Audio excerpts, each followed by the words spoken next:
Behold the King of Kings. There is only one, and his name is Triple H. He is also the game. There has also only been one of those. He has also been known to go by the name of the Cerebral Assassin. Once again, no one else has called themselves that. I guess it's kind of pointless to brag you're the only King of Kings when there haven't been any other kings or Cerebral Assassins. But anyway, he is the King of Kings. Triple H. Hunter Hearst Helmsley. Does anyone else remember when he used to be the Connecticut Blue Blood? He used to curtsy and talk with a bad British accent. It was like the worst thing ever. Thank God he dropped that gimmick and became the King of Kings. How much goddamn longer is this intro? Oh, there it is.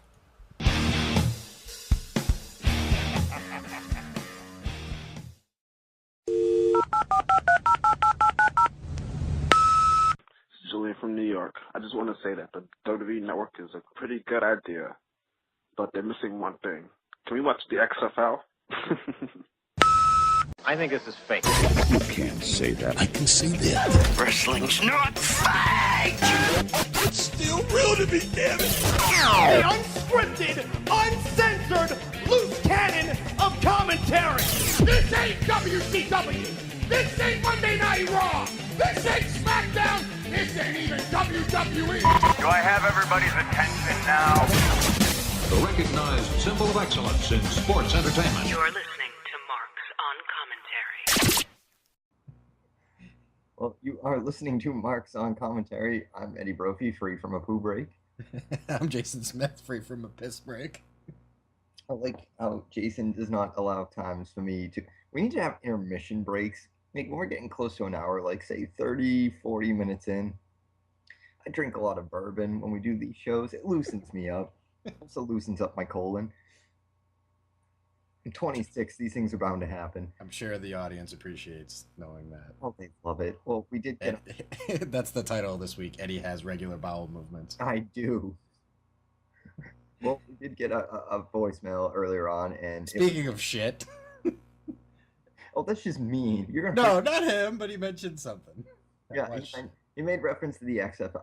Funny enough, though, is in all seriousness, I was wondering about this. I was like, you're going to do an entire network full of whatever's in your vaults. Is there a chance they might be like, shit, we're out of content this week? Showing all the XFL game. I don't see why not. It's theirs. Does it hurt them by putting... I guarantee you that, you know, a couple XFL seasons, or excuse me, games would get better ratings than some of like the old Mid-South stuff to the general public. Yeah, there's fans. I'll watch Mid-South wrestling. No offense to you, you probably don't have a fucking clue Mid-South wrestling is, right? You don't have to saying no offense because you know I don't have a fucking... Don't be patronizing, you dick. No, but I mean, like, the not the Independence Days, like, the Territory Days. Like, they own the vaults on that stuff. I was pretty sure that was going to kind of be a given, which, you know, whatever little territories Vince gobbled up in the early days, I kind of figured he was going to air that footage anyway, especially considering, you know, you had guys like Warrior and whatnot who were in those little territories where he discovered them. Why wouldn't you show those? Oh, exactly. And that stuff's coming. And then you have to think about the other stuff that, you know, people forgot they even still had, like Tough Enough. I think they still own a piece of that. Well, they must own a piece of that. Well, I'm curious how much of that they own. That's a good question because where it was originally broadcast on MTV, the first seasons. I mean, well, that's the deal. How's this going to affect their contracts with, like, you know, well, it's now Spike, but what used to be TNN, now Spike, and then Now USA. Do they get a profit of that? I mean, how is that going to work if they're going to basically show in its entirety, uncut, uncensored, the old pay-per-views and the old Monday Night Raws? I mean, they were between two different networks, and of course you had SmackDown, which now Sci-Fi has rights involved in. But what about? I mean, UPN's not even a network anymore, but I'm sure the company that owned UPN may or may not still exist. And how does that work? You think? I would imagine that WWE owns it, clear cut. Now, I was actually curious. I was reading an article on WrestleZone that how it will affect pay-per-views, like the general idea of a pay-per-view, a local cable provided event. And I read somewhere that they were basically basing it on because the buy rates have been kind of low. Mm-hmm. Now, if they dip under a certain percentage, if pay-per-view is even going to bother airing those events anymore, if it's going to be strictly unless you have a subscription to WWE Network, if that's where you're going to have to start getting your pay-per-views. It's the future. It probably will dip off. I think it was doomed to fall off eventually anyways. Vince is just getting ahead of the curve. To me, it's interesting because I was telling you last time when we were watching the stream, I think they're really ballsy about this. I think, I was actually, and now mind you, my girlfriend has no concept of professional wrestling and even gave me the really fake enthusiastic comments. But she was even wondering. She was, like, well, how's this going to affect, the pay-per-views? Like, and to me, it almost, and when I said it was kind of ballsy, I was kind of thinking of it almost like when terrestrial radio was first, created, and Howard Stern jumped ship from, or not terrestrial radio, satellite radio was first invented, and then Howard Stern jumped ship from terrestrial to satellite.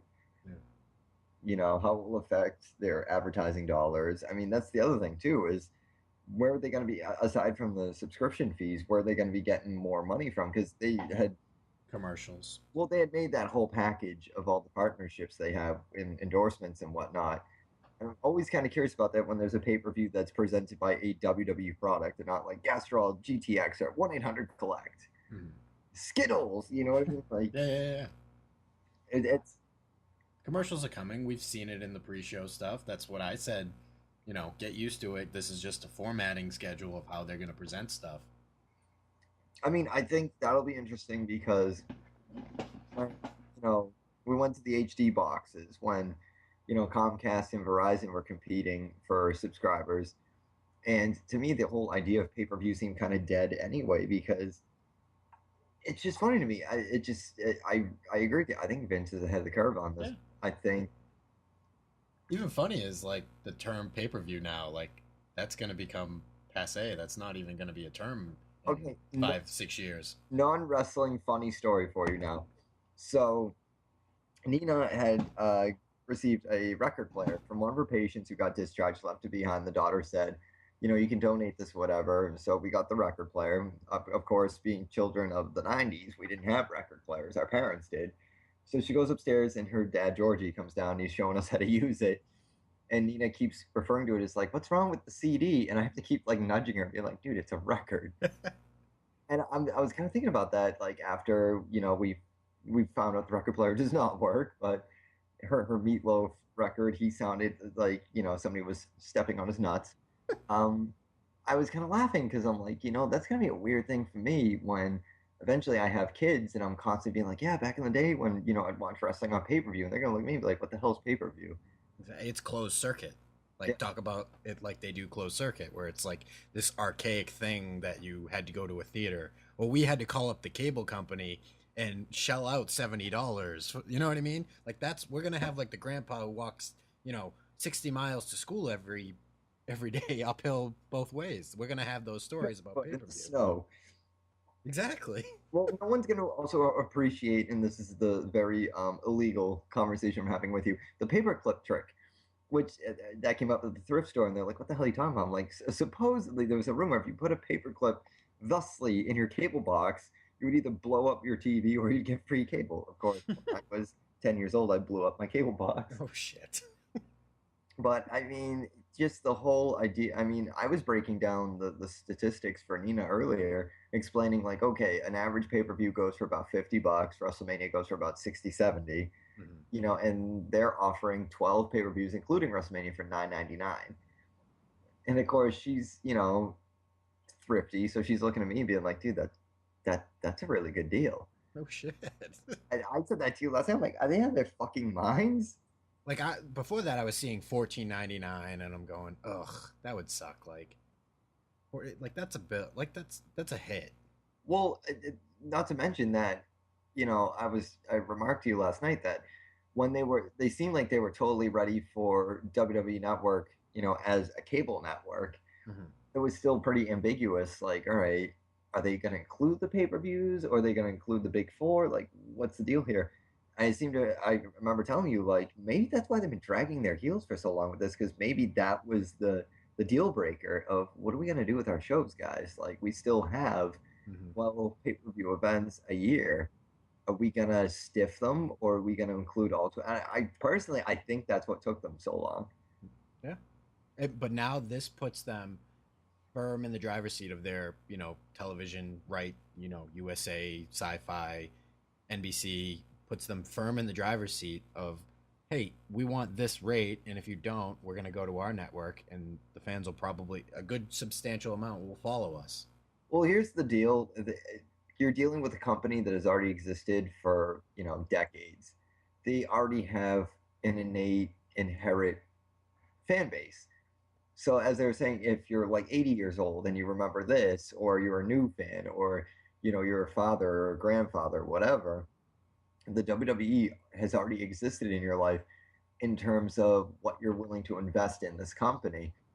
Personally, I think the most brilliant thing that happened was last night, and realizing that exactly, like, if we decide to go completely, you know, say internet based, off the grid, yeah, almost. if we decide to take our product off television completely and exist solely as a monopoly, as, you know, a self-sustained unit, technically, I mean, this could be argued, 978-276-9418, if you want to argue this with me.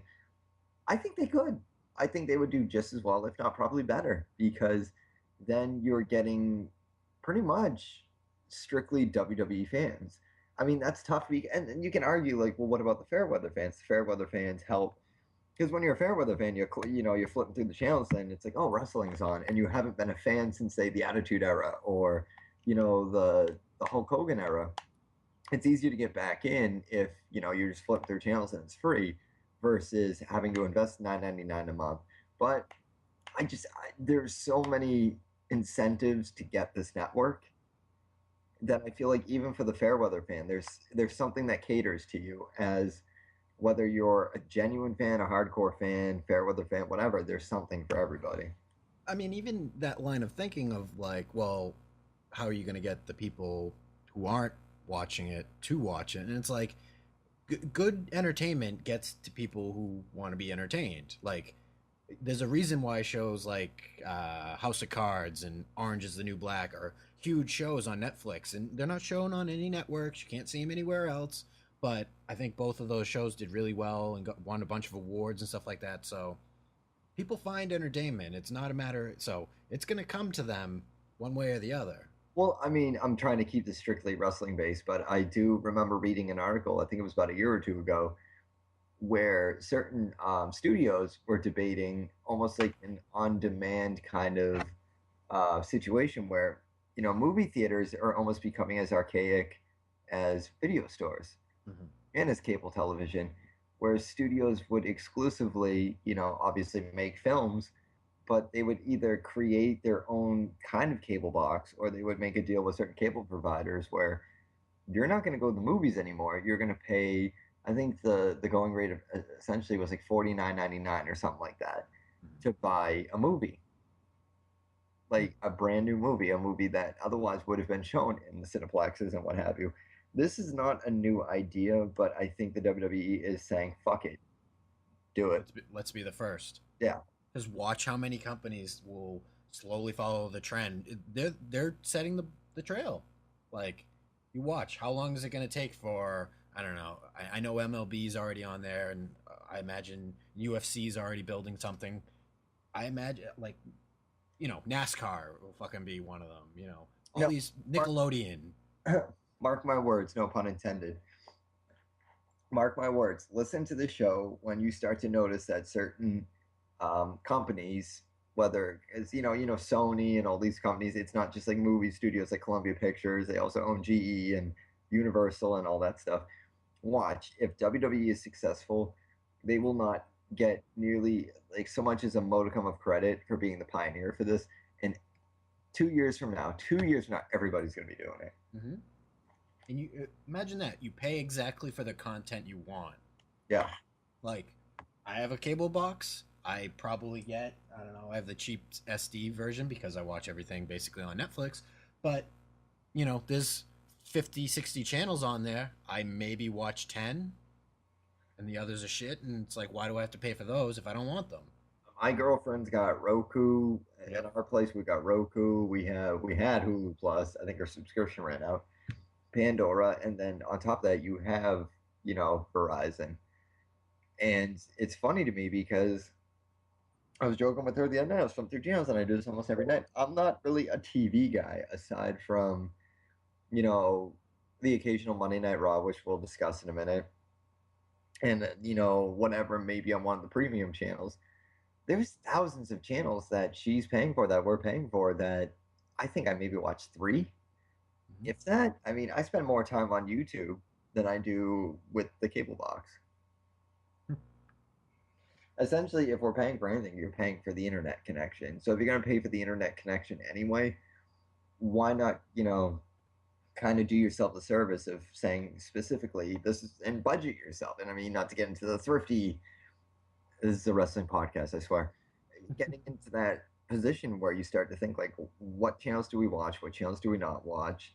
What content do we want? And I think that's exactly what the network's catering to. Is we're in a new era where the purse strings are tight, everybody's hurting a little bit, so you have to be a little pickier about what you really like. And I think that's what's cool about 2014, frankly, is there's so much media out there to consume.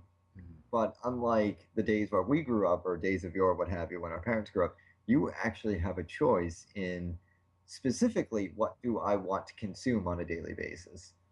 What am I willing to pay for in terms of consumption? So now, as far as the presentation and everything, what stood out to you? What are you looking forward to most about this network? Just general impressions of that whole press conference. Personally, I thought there were 2 things that jumped out at me. A was the lack of ovation Steph McMahon got. And once again, even though it was kind of a stuffy group, because I remember Shawn Michaels even pointed out, I've never seen so many suits and ties unless I was getting fired. Personally, I actually thought the DX bit was hysterical. Yeah, they were awesome. I loved it because, again, Shawn Michaels can be a little too goofy for my liking at times, where you're just like, all right, dude, tone it down. Yeah. Whereas Triple H or Paul or however we want to refer to him, he was hysterical with the teleprompter. That was awesome. I thought, and it's so dumb to say this, but when he kept calling it Monday Night Wars and his wife had to be like, no, honey, it's Monday Night War. Well, the teleprompter says S. Now, mind you, this is the guy that's probably most likely and is going to take over WWE. He had so much personality. It's cool to see a guy that on television, you're like, I fucking hate that guy. And you read the dirt sheets and, oh, he's such a tyrant, this, that, and the other thing. But yet he does that presentation and, he's up there as both a performer, as a character, but as someone who has a giant stake in that company. Definitely. And he was unlike Vince. He was unlike your typical CEO. He got up there and it was just, them making inside jokes about, the fact that, well, somebody's getting fired tonight. It was funny. The presentation was very loose. It almost was, hey guys, let's put the heels and faces to the side, and we're talking to the rest of the world. We already know, me and you, we're on this team. Let's show the rest of the world who we are and what's up. And I think they did an awesome job of being like, hey, this is WWF. If you're not watching, you're making a fucking mistake right now.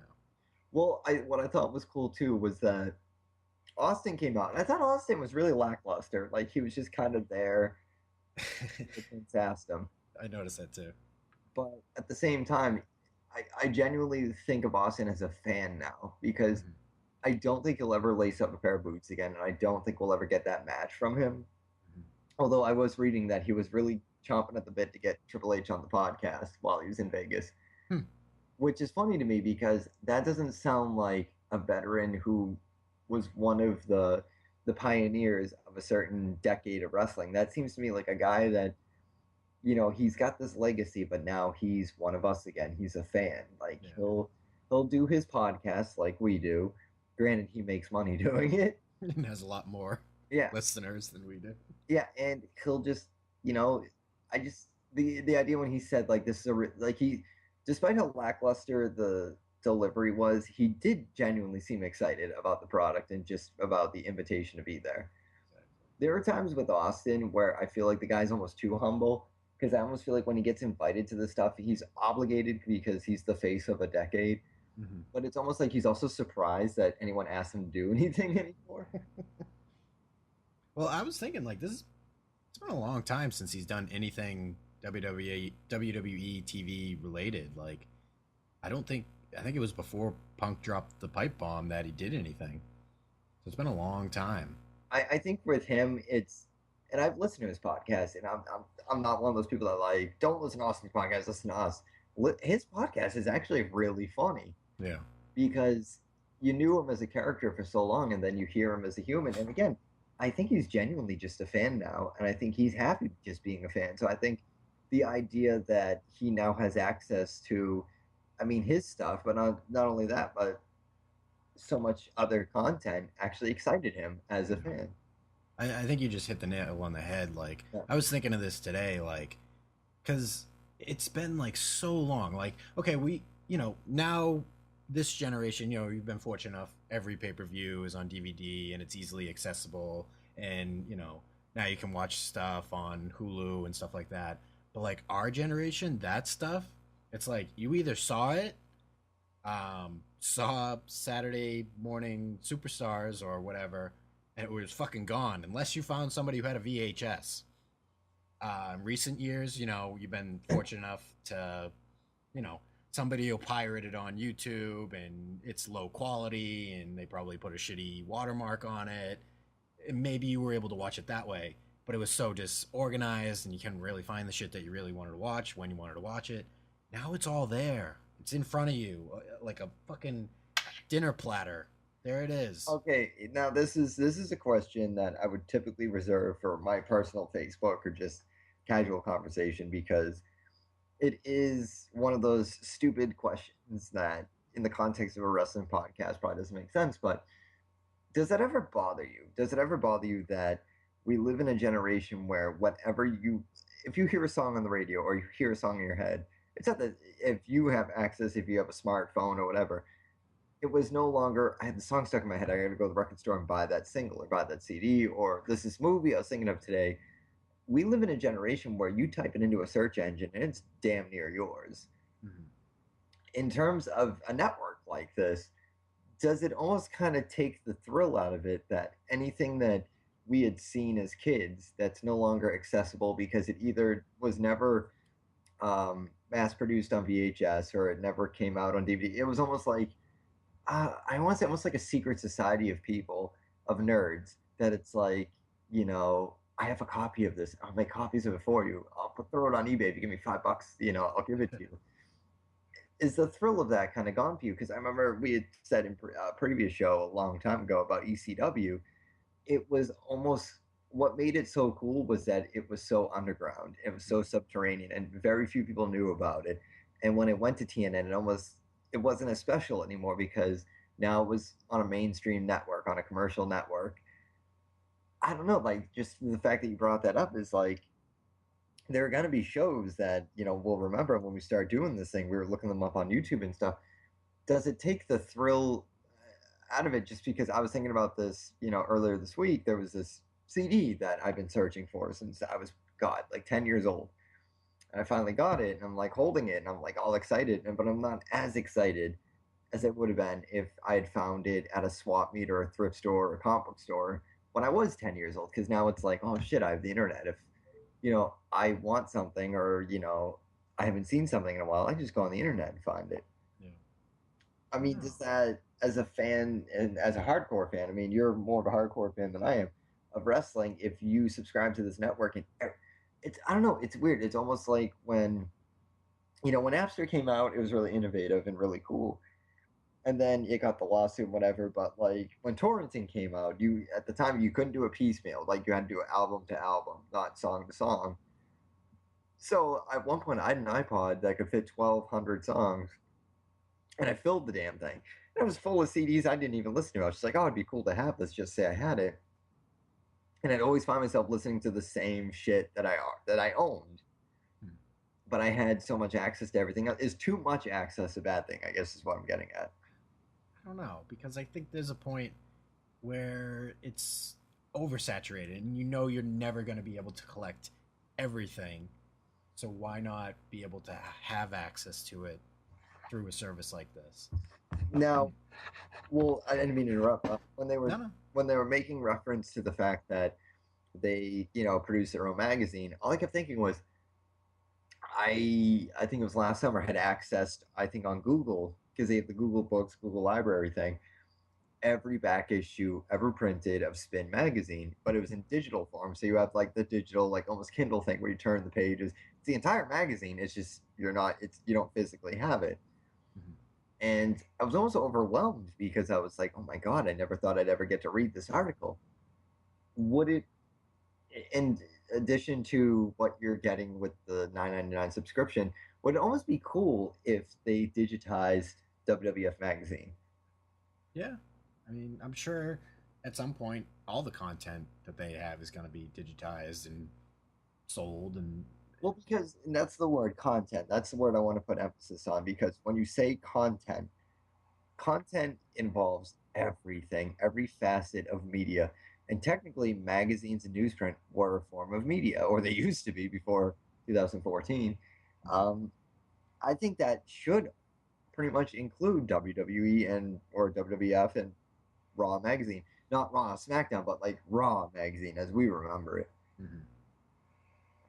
I mean, I don't know. I think about a lot of this because I think this really I don't think so much for the future of wrestling or that industry. This is really specific to like, wow, this is a big deal for wrestling fans. I think this is a big deal in terms of where industries are going in terms of how people, again, will consume things, because I worked in radio for 4 years, and granted, I make it seem like, 4 years is a big deal.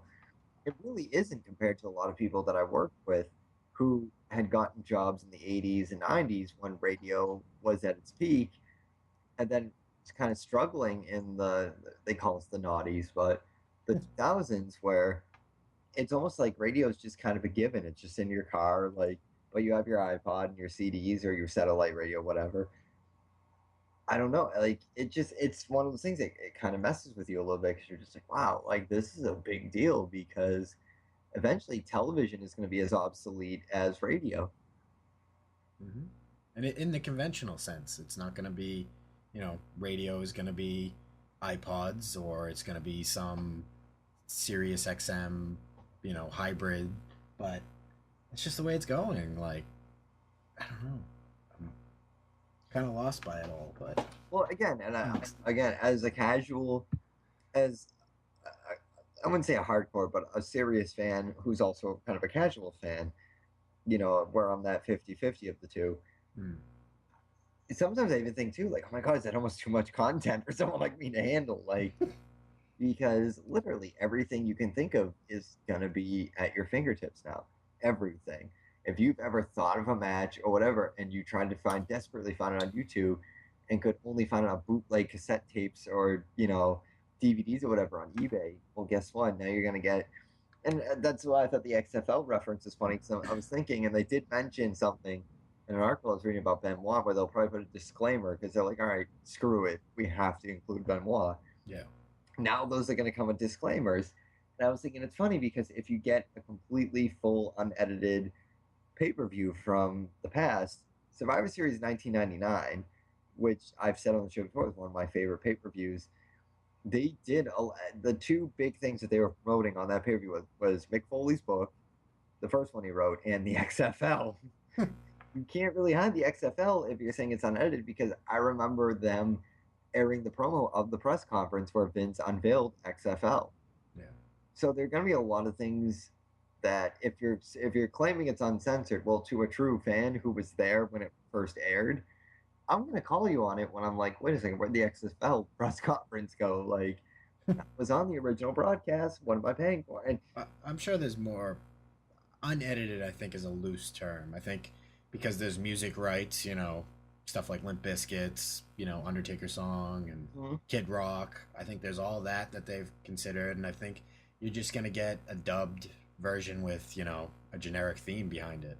I was actually thinking about that too, because one of the things that really pissed me off, and it sounds stupid, was when I bought the Attitude DVD that we subsequently gave away for a contest, the Armageddon 6-pack Hell in a Cell challenge, Undertaker came out to a generic theme. Mm-hmm. Because obviously at the time, Limp Bizkit's Rollin' off Chocolate Covered Starfish, Hot Dog Flavored Water, I think was the name of the album, they own the right to that. And I remember when they released WWF The Music Volume 5, they didn't include Rollin' or the Disturbed version of Stone Cold's theme because it was chalked up to rights. Is that are fans going to focus on little details like that, I guess? And I've always wondered that in terms of DVD sales and stuff like that, because when the WrestleMania DVDs all got the individual re-releases, you had said there's little inadequacies on all those DVDs. And I know there was a few reports about those where there were little things that the fans were like, hey, what the hell?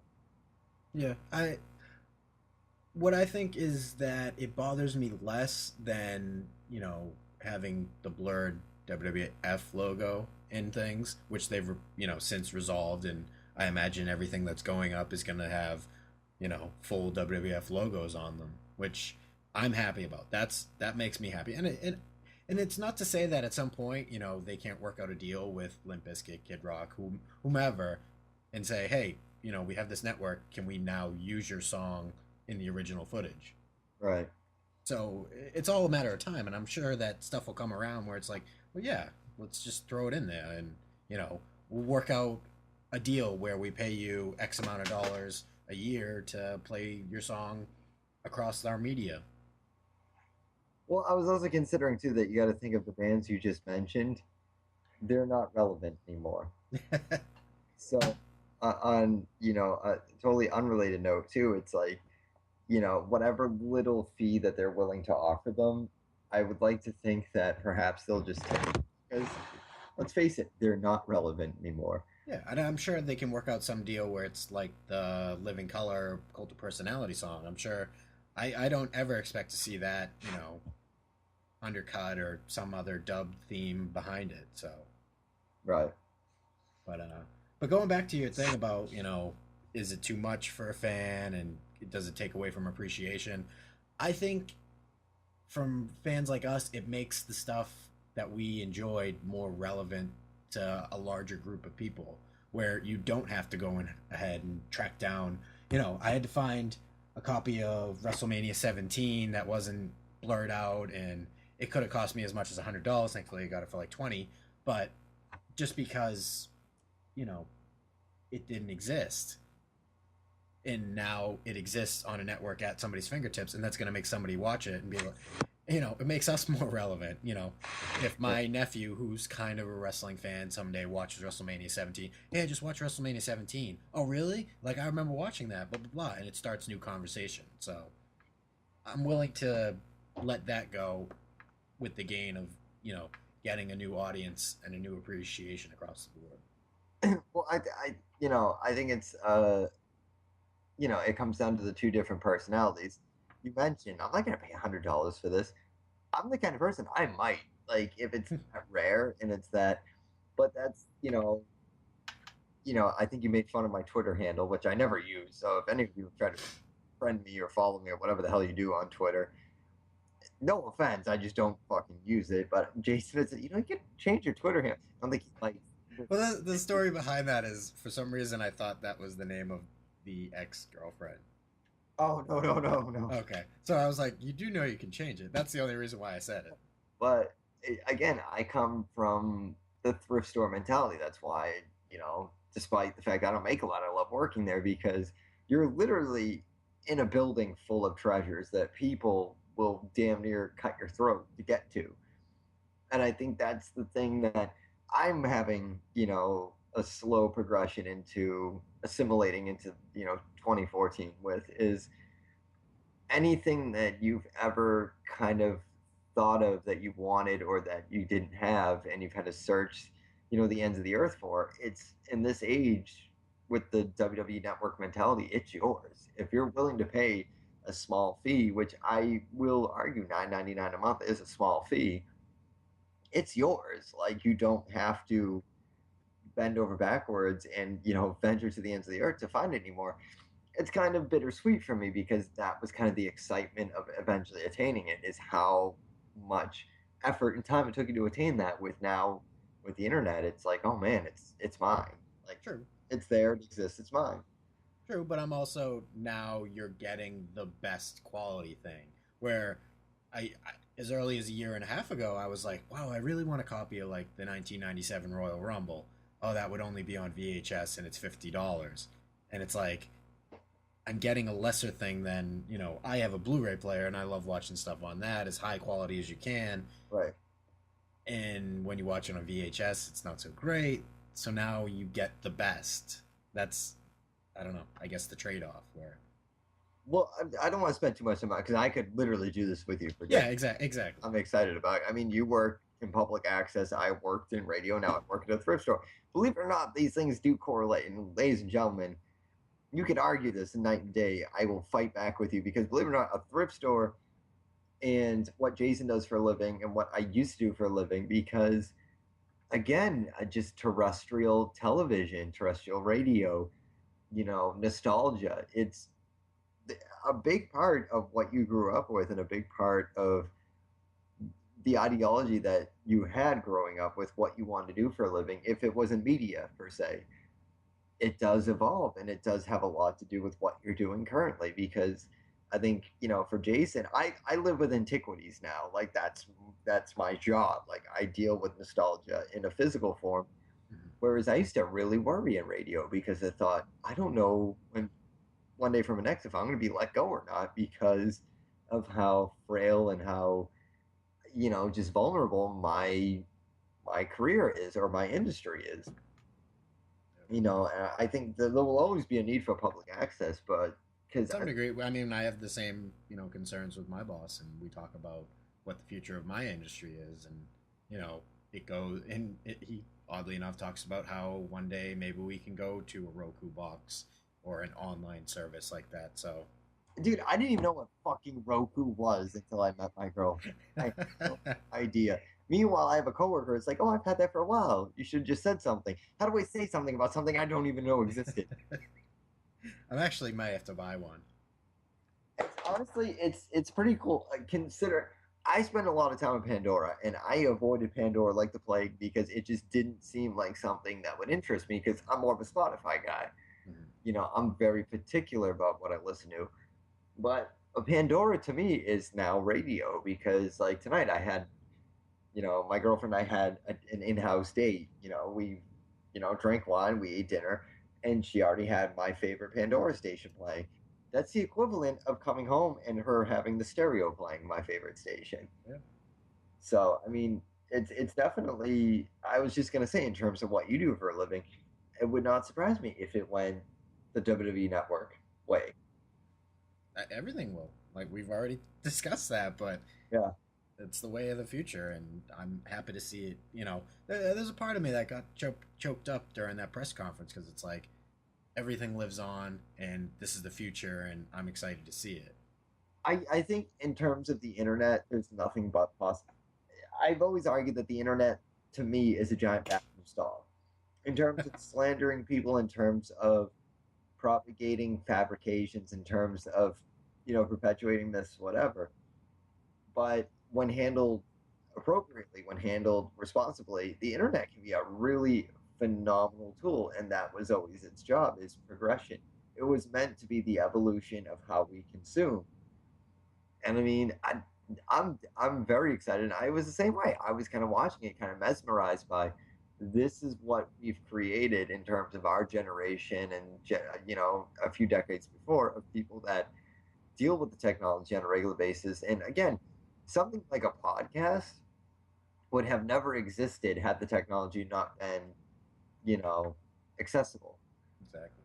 I mean, back in the day, we would probably be operating on a pirated Public access station. Yeah, I mean, I do that does kind of make me like, oh, because I think like if we remained in the 90s, if we did this show in the 90s, if it was successful or remotely successful, if we're even successful now, it would have been pirated. It would have been bootlegged. People would have been buying us on eBay, Jason. On VHS tape. And... I have Marks on Commentary episode 20.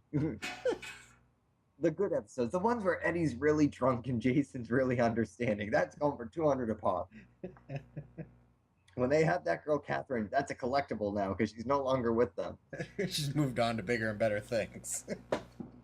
She's moved on to satellite. That's the equivalent. But I mean, in terms of the network as a whole, I'm excited and I'm also terrified because, again, I'm in college now. But if I was still in radio, I'd be sweating this, man, because I'd be saying we're almost done.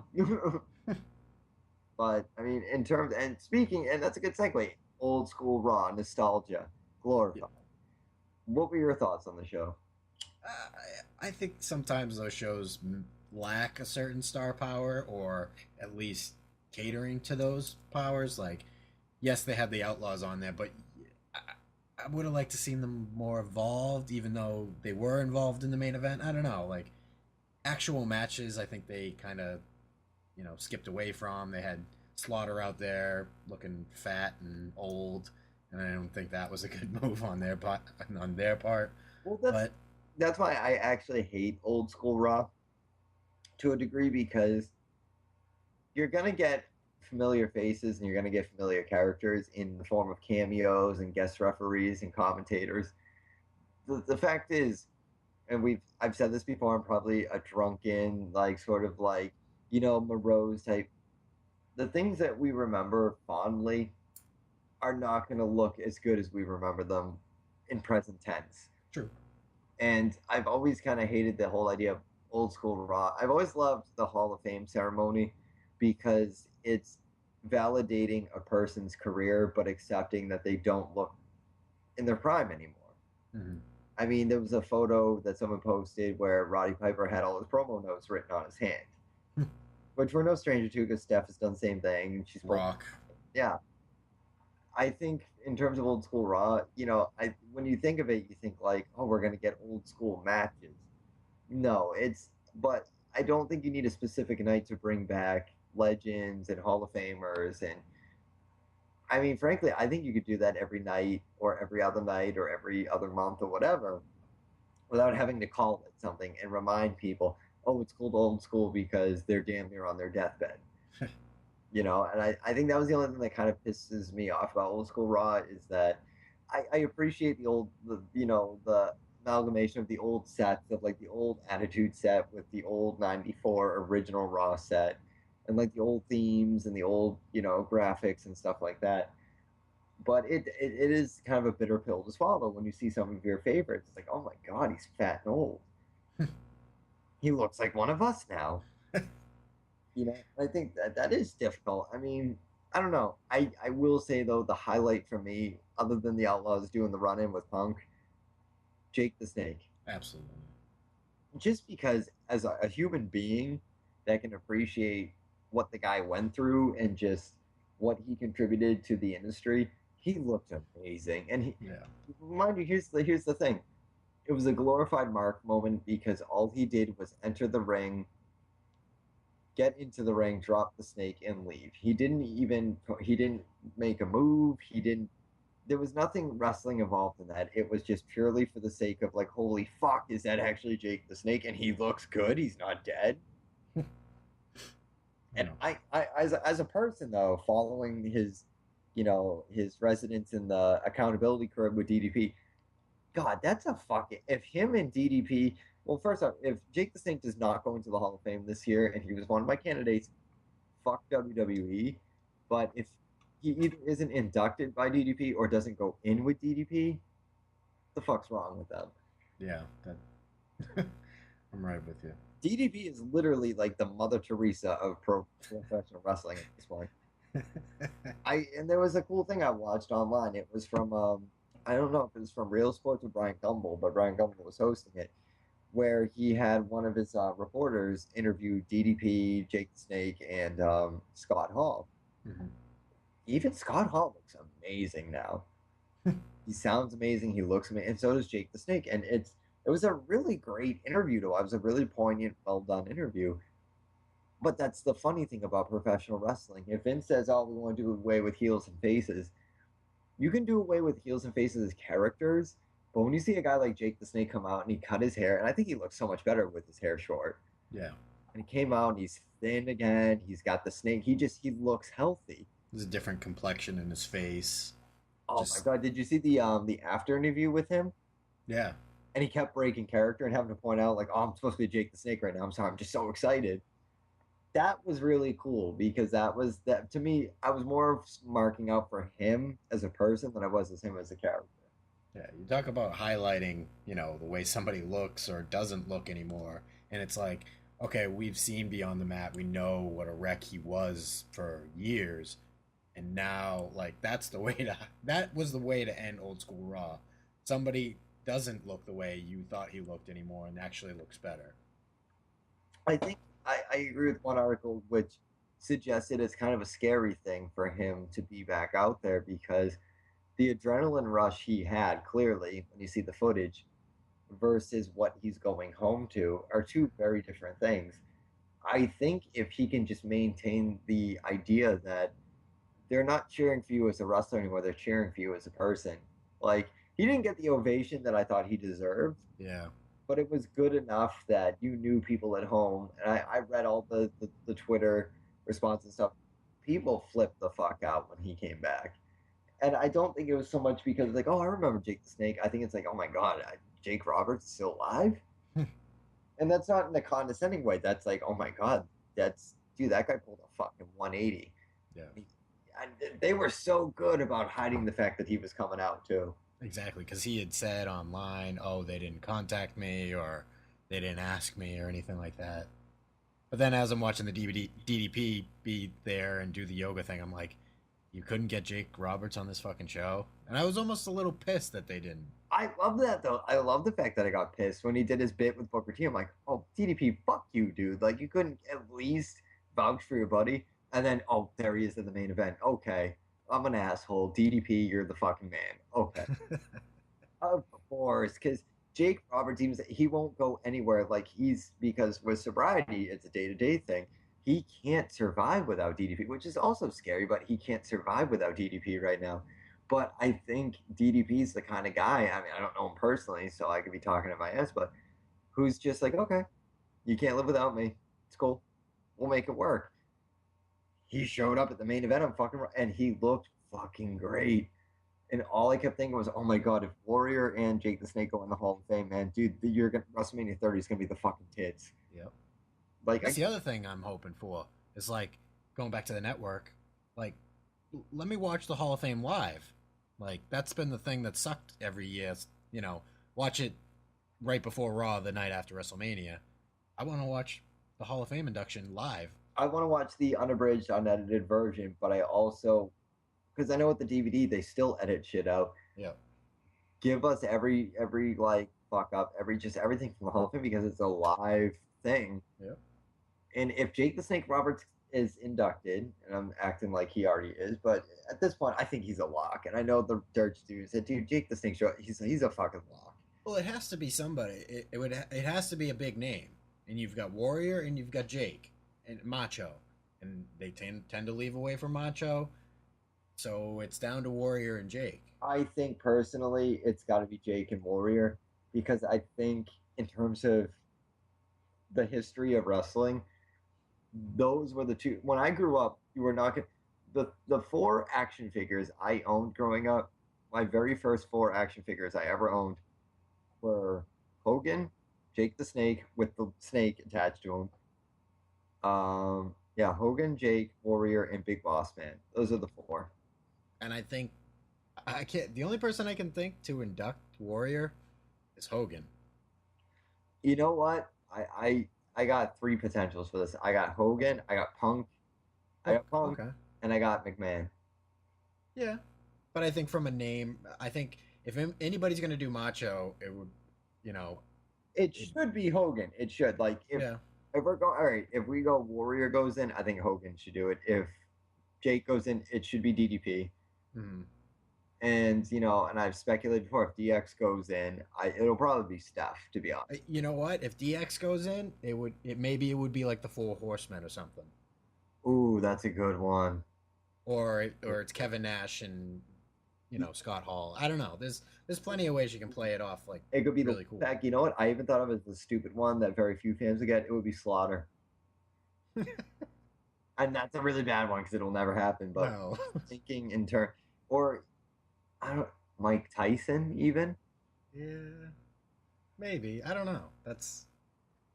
I think you want keep it in house as much as possible. Yeah, I mean, but I'm gunning for Jake and Warrior. Yeah, I I absolutely hope so. fuck. I mean, if those are your two headliners, the rest are like mid carders, the lower card, or like old school one. I don't give a shit, man. Jake, like when he came out, all I kept thinking was, oh my god, he's here because he's either going to be at the Rumble, he's going to be in the Hall of Fame. Oh my god, this is awesome. Yeah, I mean, then you'll do like the extremely old, like 50s wrestler, gorgeous George era wrestler that me and you probably don't have much knowledge on, and then you do the 70s, behind the scenes guy, and you know what I mean? Like, that's how they tend to play these things out. I'll put it this way: if they induct Jake the Snake, I still think Paul Bearer should go in this year, but I know Absolutely. Paul Bearer shouldn't go in without Taker. If Taker does not go in this year, I will be okay with it as long as Jake and Warrior both go in. Yeah. I don't know, but I almost think that Paul Bearer should go in by himself because it almost draws away from him if he's not up there or No, whoever's up there. That's what he wanted, though. In an interview, he even said he does not want to go in unless he's going in with Taker. Yeah. And honestly, when he said that, I got choked up a bit because as far as Paul Bearer is concerned, yes, I was, a big part of that company. I was a big part of the industry, and not even outside of WWE. But he was so loyal to his guy. I mean, that's the thing. When I think of Road Dogg, I think Billy Gunn. Vice versa. When I think of, Edge, Christian inducted him. Like, when I think of Paul Bearer, I think, no, Taker. Taker's got to, chance that, they say, no, we want to put Paul in this year, William Moody, guy's actual name. Kane and Taker have to do it together. I think you can get away with Taker doing it, but I mean, if you want to add on Mick Foley, Taker, and Kane, Glenn Jacobs, Mark, and Mick, I think that would be so fucking cool. Yeah. Because, I mean, even though Paul Bearer didn't have much stake in Mick Foley or Mankind's career, it's still a big part of it, Yeah. I mean, I could almost swallow my pride and say, fuck it, induct him this year. But I just think it'd be so much cooler if fucking he goes in with Taker. Because I know from the interview I watched with him, I know that's what he really wanted. Yeah. I don't know. I can go both ways. I can see your point, but I can also see doing it separately. You know what? Again, though, if Warrior goes in, Hogan inducts him, Jake goes in, DDP inducts him, and fucking Paul Bearer goes in, and just Taker inducts him, that's already, like, you've already take my fucking money. You've already sold me in the Hall of Fame. But it's gonna, because if Jake goes in, he's gonna sob through half of it. Yeah. And it's gonna be really emotionally charged. Warrior's gonna get up there and you're gonna be like, I have no fucking idea what the hell this guy's telling me, but it's awesome. Yeah, it's also Warrior. Good on you, man. And if Bearer goes in, I'm sorry. Fuck this whole Taker can't break character thing. We get it. He's not a real dead man. Like, we got it years ago, but then we got on the Triple H DVD. He's a human being. Like, just let him fucking talk. Let him attend these things. Let him be on camera when he attends these things. And what's funny is they probably wouldn't do it, but I think in terms of the fans, I think at this point, in terms of wrestling and in terms of the network, you really need a really emotionally charged Hall of Fame. I don't know if I'd be able to hold it together if DDP's inducting Jake or Taker inducts Paul, because it's just like, it's a brotherhood. And then it's a real brotherhood. And as you said, it's forever. Nothing is lost. If they have a network now, everything is forever. Mm-hmm. So that's my sentimental 2 cents. But basically, got other notes here. New wrestling companies coming in 2014. Twitter and the blog. So take it away, Jason. Okay, no, I don't know if you've heard or not, but Jeff Jarrett has since left TNA and everything like that, and he's actually talking or allegedly talking to country music star Toby Keith about Keith financing a new company. And I've also heard rumors that they're the ones who booked out Universal Studios and pushed TNA out of it. So they're already planning stuff. If there's anyone I hate more than Toby Keith, it's probably Jeff Jarrett. So Jarrett is fine in my book as long as he's backstage. yeah, I can agree with that. So, you know, you can comment on the character and him winning the WCW title and blah blah blah and yeah, all this shit. Well, But I still think the whole remark against JR when he won the title the night after came from a very real place. yeah, I mean, that might have been more Vince Russo inspired, but it definitely hurt because it's just like, dude, you know, JR knows what he's talking about. You know, and I don't think he meant it as slander against Jarrett, but I think he genuinely meant it as I don't see Jarrett being a world champion. As cool, and we've discussed on previous shows with the, you know, Austin Jarrett interaction at Fully Loaded. It would have been cool to see him in the title contention, but I mean, even now, I think about it like I didn't see him in the title. yeah, picture. Not that. Yeah. Funny you say that. If you watch the TNA documentary about Jeff Jarrett, he goes into length about it, into that relationship between Jarrett, Austin, and JR, and how JR kind of almost was forced to pick a side. And do you go with the unproven talent, or do you go with the guy drawing the huge merchandise? Right. So it gives you a different perspective if you watch it. So I don't think either side was right, but you definitely get a different feel from it. But let's get into NMO commentary on Twitter. Do we have any good tweets this week? Let me go over and check. I know somebody. Let me see. Joe E wants to know: is Dixie Carter hurting TNA by being the focal point of the show? I think so. Yeah. She. That's a resounding yes. Yeah, you fucking hick.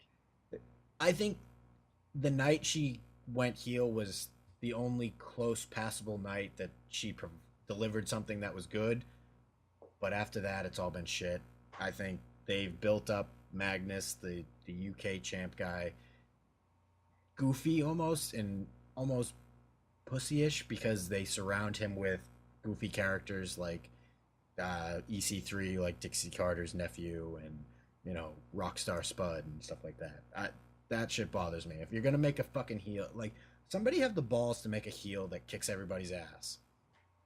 Like that's the problem. Like with TNA, everybody is a pussy heel. Like make a fucking badass heel. Like I don't get what the problem is with doing that. But let me go over here.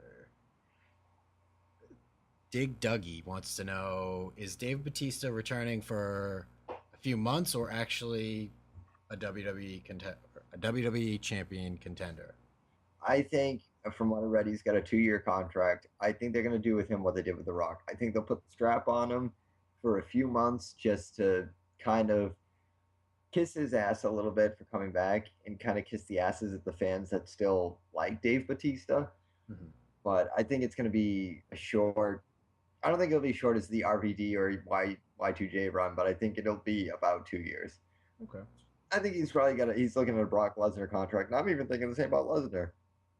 Lesnar has been very good about his contract. I will give Lesnar all the credit in the world because I know it's a pain in the ass to deal with. Mm-hmm. I think Lesnar's done a fantastic job, and I think he's done exactly what he's supposed to do under his contract. But I do think that Lesnar, under that contract, will probably hold the strap at least once. And that's a bold TV Tracks prediction. I think that's a fair assumption. Now, speaking of Brock, what is your thoughts on the Big Show Lesnar match at the Rumble? I'm not. Again, I'm as interested in that as I was the Lesnar Henry match. I've seen it before. They were the innovators of breaking the ring in half and the bad referee acting. I don't know. I guess it's as I don't know. I don't have an opinion on it. And to me, if I don't have an opinion on something, that's bad. Because it means that if it happens, I'll accept it, but I'm not really begging for it. And right now, there's really no one I'm begging for in terms of Lesnar in a rivalry. I'll accept Taker Mm-hmm. because of how much they roped me in with that Taker Lesnar interaction at the UFC match. I think one of the last people I was actually looking forward to a Brock rematch, but even then I was like, two part timers. I don't know. Same with Batista Brock. I don't know. I mean, surprised me. I guess is my attitude towards that. Yeah, that's that, and another round with CM Punk is really all else I would like to see from Brock. Yeah. But I don't know. That kind of wraps up Twitter. There's not much else to talk on there. I do want to mention the blog. Me and Eddie, I'm not so much a blogger, so I've kind of opened it up to other people, and I've had a lot of cool people submit stuff, and now we've kind of opened it up, and it's kind of become almost a community based. So, shout out to Sonia Craig from the UK, who's been on fire writing a bunch of cool shit. You can learn about some cool indie promotions over in the UK. Leveler from Levels of Wrestling on there did a lot of cool Rumble stuff. I even talked to Michael Sears. He said he's possibly interested in, fan of the year, wants to come possibly blog. So we're opening it up. If you're interested, tweet me, email us. We're opening up the blog to other people because I'm not such a big blogger, and Eddie doesn't really want to blog anymore either. The thing with blogging is that I have more fun. Like, I jumped on Twitter for just a little bit. I didn't jump on for very long watching Raw because that's the thing. When I'm on Twitter, I get really into it, and I either get us booted off or I run out of steam really early. And that's not because I don't care about interacting with the people that listen to the show. It's just that you work full time, you have a living girlfriend, like you're doing your own shit. But I genuinely love when I go on Twitter and I'll make like a snarky comment and people eat it up and they're just like, yeah, and they spit it back out at you. For me, that's why I don't like blogs, because they're almost too exclusive to the author. Mm-hmm. Like, who the fuck gives a shit what I think about wrestling? Like, when Jason and I record this, I record it because I genuinely like Jason and I talk on regular. It's not like we only talk on Thursdays. I'm really bad at Facebook now, but he'll send me shit. I'll watch it, I'll listen to it, and I'll find it funny, and then I'll kind of think like, all right, well, I'll talk to him about it, but I'll wait till the show if it's wrestling related.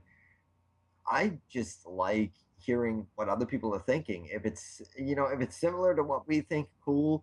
But if it's not, even better, because then we can kind of, bounce ideas off each other, and it makes for a better show. Mm-hmm. I mean, it's no secret that for a while there, like, I was kind of like, meh, podcasting, wrestling, whatever. Because when there's not like something to really jump into, when you're not really excited about something, it's hard to get other people excited. And that's what technically we're supposed to be doing on this show, is getting all of you who do listen really excited and want to listen to more shows and want to listen to the shows in their entirety. When I'm on Twitter, it's more exciting because if I see that we get like a bunch of retweets, it's like, oh, okay, whatever I wrote or whatever Jason wrote, it resonated. When we get on WWE.com or whatever, awesome, we're fantastic, promotion for the show. In terms of blogging, who the fuck cares what I think? I'm more or less like, I'll put something out there, but I'm more of a, I like immediacy, and I'm more of like I want it when I want it kind of person. Mm-hmm. So if I say something, it kind of sucks when you've like spent 2 hours like pouring your guts out about an opinion or something, and you get like 0 comments. If you open it up to a fan and they post their shit and they have their friends comment and then you comment, it's more interactive. And it's funny because I'm sitting here being like, technology, it's stealing youth and nostalgia and fuck it all. The great thing about the internet, the great thing about podcasting and blogging is when you're actually attracting more conversation. That's the thing with all of this, is conversation. If there's nothing to talk about, this show sucks. Mm-hmm. And it's a project. Jason's even agreed with me. We don't feel like we have anything to say. it's really hard to squeeze out 60 minutes of content. And that's what we're dealing with, is content. We're taking their content, we're making it our content. That's really hard to do, and you don't give a shit about it. Yeah. When there's actually something to talk about, and I almost think that the reason why this show survives is for WrestleMania, because that's when we started the show, was during WrestleMania season, when we could make bold predictions that people hated and told us we were cocksuckers and whatever. She's a lesbian, he's a faggot, and blah blah blah. Make a sandwich and shut up. Yeah, exactly. It's as much as like I'm the sensei on the show, like, oh, they hurt my feelings. It was still people reacting to an opinion, which is awesome. That's what the internet's for. That's what the show and the podcast and whatever's for. So I'm all for it. I mean, I love hearing other people's opinions about wrestling, because at this point, it is monopolized. It is a monopoly. Monopolized. I don't even know if that's a word. It is ubiquitous. It's everywhere. They got their hands in everything. I think the launch of this network is going to be really interesting, because you're going to get a lot of different opinions from not just people our age, but people younger than us, people older than us. And I think I almost wanted to tell Jason, like, fuck them. They're cramping our style, man. They're taking away what we're trying to do.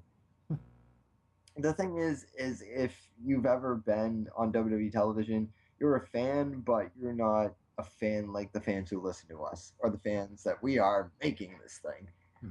Because there's always going to be someone that's in the business that, well, they're in the business, so they know what they're talking about. And you're going to have Jason and I. I have no idea what I'm talking about. Jason knows a little bit more than I do. But I'm probably wrong. And when Catherine was doing this with us, she knew maybe a little bit more about subjects that Jason and I were a little inept at. But it worked because it attracted you guys, the listeners, all two of you.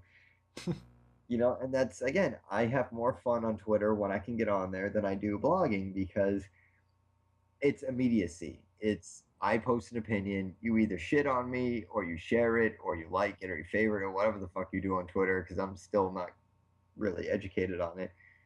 It's more fun that way. So if Jason says the blog is up to you guys now, have fun with it. I mean, I don't read it every day, the same way that I'm technically enrolled for a spring semester of college, and I have yet to buy my books, or even what day do I start? I have no idea. I'm bad with these things. I'm dates and responsibility. Who needs it? But no, I when Jason told me that, I love that idea. And we've already talked. Maybe it's a way for us to get a more community involved. We can talk forever, and eventually we're gonna run out of shit to talk about. But you bring somebody else in, and suddenly there's something else to talk about. Oh, I have this story. Oh, let me tell you about this. It's just a way of building a community, and that's what I've kind of wanted to do with the show, the whole idea behind it, bringing stuff to your attention.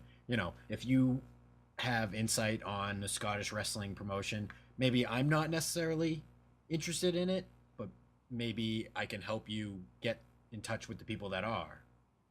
Yeah. So, and that's all, just because I'm not doesn't mean that somebody else isn't, and I'm not necessarily opposed to helping you get that to somebody else. Yeah, I don't have a problem helping other people become successful in areas that they're, more skilled at than I am. Just mention my name every now and again. Yeah, that's the thing. Where, you get a job or something like that, and you get a chance to go work for WWE, fuck us. Go take the big job. Like, we're gonna encourage you. Go, go, go. But just, remember where you came from. Remember the little people, the very little people, because Jason's a little shorter than me. But I think it's just a way for us to open up more to our audience and let you guys have a voice. So if you are interested, get in touch with me. I'm on Twitter. I'm on Facebook. I'm on everything. So if you're interested, if you write, it could be great. It could be not. But I'll tend to. I won't even edit a lot of stuff. I'll give you suggestions, but it's not really my place to tell you, don't write this, don't write that. No, I agree. Get in touch with Jason, because I'm terrible with all of these things. I still have friends that are texting me and Facebooking me just to call me. I've reached a point in my life where I need to have someone text me or call me to make an appointment to call or text me. So the fact that I still do the show, Jason, is a pretty big deal, because it's the thing I don't have someone making an appointment with me over. And I'm making it seem like I'm so goddamn important. No, I'm just 26 and realizing, Oh shit, I'm an adult. I have to make appointments to take shits now. So, just because the theme of the show is clearly my colon. Yes, that's how we'll end the show, because Jason's literally like, oh, he's talking about his bowel movements. He hit the wall. He hit the wall. Show's over. This is where we need you guys.